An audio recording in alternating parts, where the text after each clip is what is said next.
Накратко за всички в моето положение показвам повреда в 42-инчов LED LG, който беше разглобен в домашни условия, тъй като телевизора започна да пуска вертикална права червена линия близо до левия му край, когато си с лице към него. Ето сега ще ви я покажа. Само да пуснем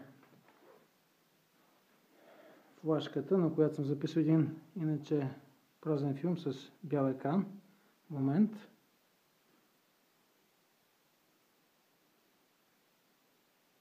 Ето виждате линията в момента. Така.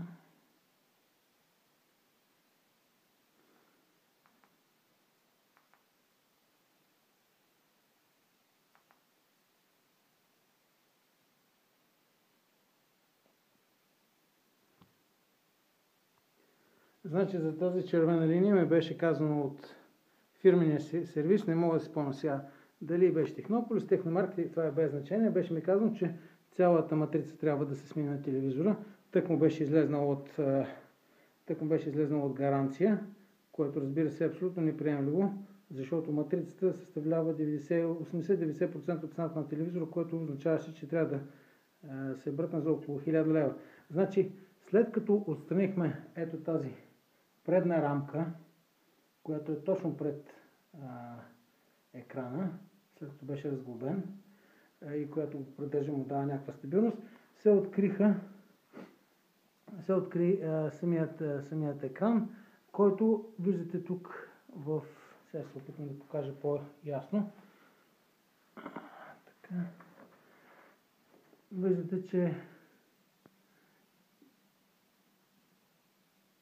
тук с едни, как да кажем, пластични кабели, лентови кабели, фактически се захранват всички пиксели.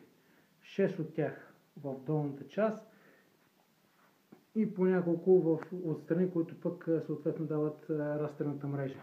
Значи ето го къде се оказа, в първия долен, близо до червената линия. Първия долен, който явно отговаря за вертикалните пиксели или нещо такова, нямам се, че съм почти до някъде прав. Значи в момента, с който тук как да кажа, не мога да го хвана, извинявам се, с тая пластмасова пръчка ще натисна и вижте какво се получава с линията.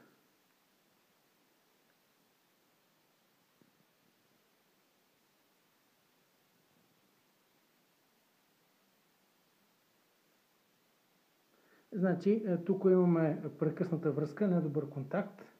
Очевидно точно на този пластичен лентов кабел. Нямам представа как е точното наименование. Целта на това видео не е да бъда прецизен, а да ви помогна да си го правите сами вкъщи.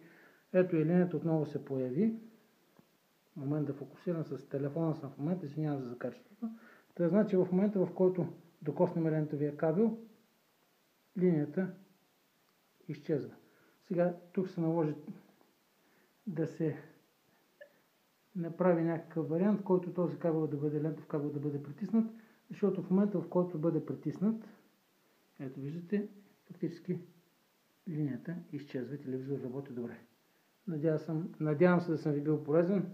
Всичко добро и да съм ви спестил малко пари.